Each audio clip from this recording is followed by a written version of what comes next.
अस्सलाम वालेकुम जी, मैं हमारे लिए आप देख रहे हैं मेरा चैनल। मौलाना तारिक जमील और डॉक्टर नबिया के दरमियान तनाज़े की असल वजह क्या निकली है, ये तनाज़ा क्यों पैदा हुआ। नई वीडियोस ने कुछ राज खोले हैं, कुछ पेंडोरा बॉक्स खोले हैं। हम मौलाना के घर चोरी छुपे नहीं गए थे। किसने गाने गाए, गाने क्यों गाए गए और उस वक्त गाना गाने से क्यों नहीं रोका गया? क्या मीडिया का प्रेशर था?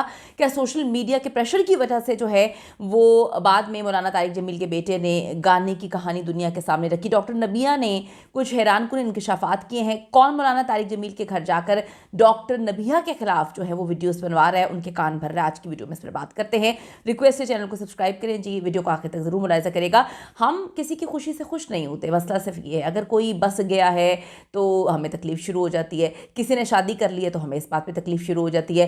अगर किसी का शौहर मर गया था और उसने दूसरी शादी कर ली, उसका शौहर उसकी उम्र से थोड़ा सा कम उम्र निकला, तो हमने तो अजाब बना दिया, हम तो इसको इतना बात का बतंगड़ बनाएंगे। और मैं इस बात पे हैरान हूँ, क्या खुदा ना खास्ता जिनके शौहर नहीं फौत होते वो दूसरी शादी नहीं करते, या जिनकी बीवियाँ नहीं मरती, बीवियों के होते हुए लोग दूसरी शादियाँ कर लेते?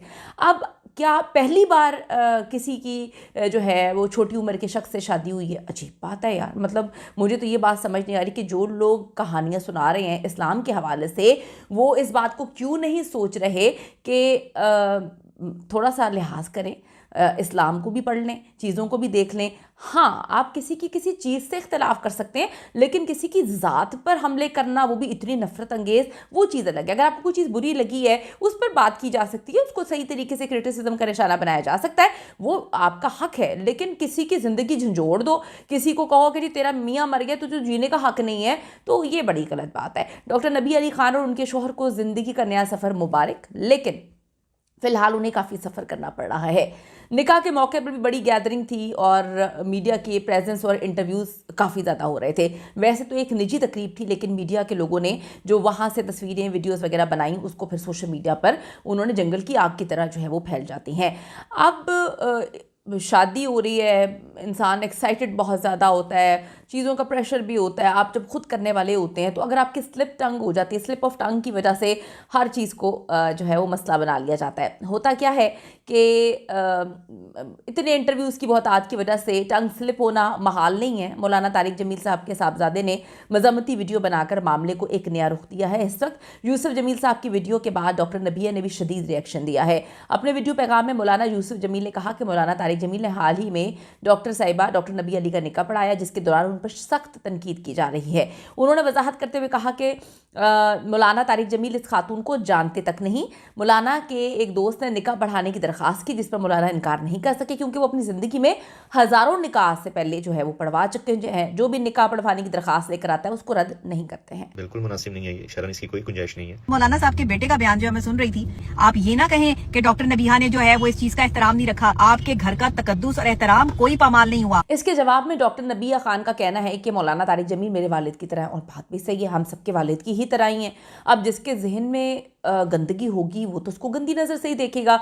एक वालिद की उम्र का बंदा, ठीक है, 70+ शख्स, वो निकाह पढ़ा रहा है, उसके बाद लोगों ने शरीयत और पता नहीं कौन कौन सी चीज़ें लेकर आ गए। वो बहुत ज़्यादा परेशान भी लोग हो गए हैं कि मतलब किस तरह की बातें कर रहे हैं। वो कहते हैं जी मौलाना मेरे वालिद की तरह हैं, उनके घर का तकद्दुस मामाल हमने नहीं किया है। ये डॉक्टर नबिया कहती हैं। यूसुफ जमील ने तस्लीम किया कि मौलाना तारिक जमील को खातून के साथ नहीं बैठना चाहिए था। ठीक है, शरन इसकी इजाज़त नहीं, शरीयत इसकी इजाज़त नहीं देती, लेकिन ये वो कहते हैं ये पहलू भी देखना चाहिए कि मौलाना 72 ईयर्स के बुजुर्ग हैं, ना वो 30 साल के हैं, ना ही उनकी कोई ख्वाहिश की उम्र है। जिन खवातीन का निकाह वो पढ़ाते हैं वो उनकी बेटियों की उम्र की ही होती हैं, वो बच्चियां होती हैं जिनके लिए मौलाना एक बुजुर्ग की तरह है। यूसुफ जमील ने मजीद कहा, डॉक्टर नबिया ने हद से तजावुज़ किया।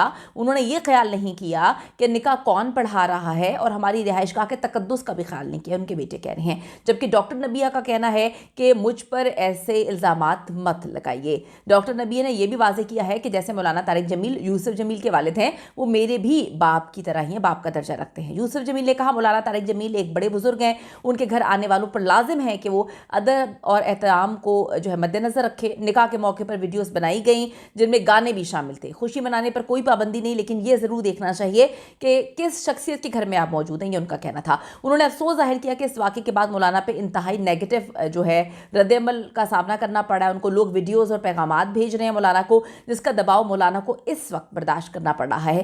उन्होंने कहा कि लोग तनकीद करें, मगर ये भी देखें कि इसमें असल जिम्मेदार कौन है, क्योंकि मौलाना को अंदाज़ा नहीं था कि खातून ऐसा रवैया इख्तियार करेंगी या इस वाक़े को सोशल मीडिया पर इस तरह से पेश किया जाएगा। इस हवाले से डॉक्टर नबिया ने कहा कि उन्होंने गाने नहीं गाए, बल्कि अपने शौहर के लिए सिर्फ 2 बोल गुनगुनाए थे। जो वीडियोस बनाई गई उसमें गाने गा रही हैं, जो है वो एलिगेशन ना लगाएं कि मैंने वहाँ बैठकर गाने गाए हैं। मैंने अपने शौहर के लिए 2 लफ्ज गुनगुनाए हैं, मैंने कोई बैठ के वहाँ पे गाने नहीं गाए। अगर मौलाना तारिक जमील साहब के साहबजादे यूसुफ जमील वीडियो बनाकर वजाहत ना देते तो बात डेफिनेटली ख़त्म हो जानी थी, लेकिन अब डॉक्टर साहिबा भी जवाबी वीडियोस बना रही हैं और उनको कुछ लोगों का कहना है कि क्लियर करना उनका हक है। डेफिनेटली वहाँ पर जो भी मामला थे अगर वो क्लियर कर रही हैं। फिर लोगों ने इस पर भी तनकीद की कि जिससे उन्होंने शादी की है, निकाह के टाइम जब मौलाना दुआ करवा रहे थे, उनके शौहर जो है वो वीडियो बना रहे थे, उस पर भी उन्होंने जवाब दिया है। ये बात बताइए कि जी उनकी नानी या दादी जो है वो उसमें शामिल नहीं थी तो उनको दिखा रहे थे। बहुत सारी चीज़ें हैं, बहुत सारे वार हैं, बहुत सारी बातें लोग कर रहे हैं, लेकिन यहाँ पर ये बात कही गई कि मौलाना के घर के तकद्दुस को पामाल किया गया, तो जिस पे लोगों ने कहा कि जी ये तो गलत है। डॉक्टर नबिया ने कहा कि ऐसा नहीं हुआ था, हमने बड़ी इज्जत और एहतराम के साथ वहाँ पर जो हर चीज़ की है। लेकिन ये तो देखिए, अगर मौलाना साहब को नहीं पता, मौलाना साहब के इर्द गिर्द जितने भी लोग हैं, कि अगर कोई भी सोशल मीडिया इन्फ्लुएंसर है या जितने भी लोग, डॉक्टर अफान भी शायद वहाँ पे गए हुए थे, जितने भी लोग वहाँ पर गए हुए थे, मीडिया पर्सनैलिटीज़ है, आजकल सबके पास मोबाइल है, सब ने वीडियोज़ तो बनानी है। अगर वीडियोज़ बनाएंगे तो वीडियोज़ डालनी भी हैं। तो अगर आप ये कहें कि एक ऐसा निकाह था जिसमें कोई वीडियो नहीं बना रहा था, तो सब कुछ वहाँ पर उनके सामने हो रहा था। बाद में अब इस तरह से प्रेशर कुछ लोगों की जानिब से कहा गया कि शायद ये लोग प्रेशर बर्दाश्त नहीं कर पाए, तो इसलिए सारा का सारा इल्ज़ाम डॉक्टर नबिया पे डाल रहे हैं।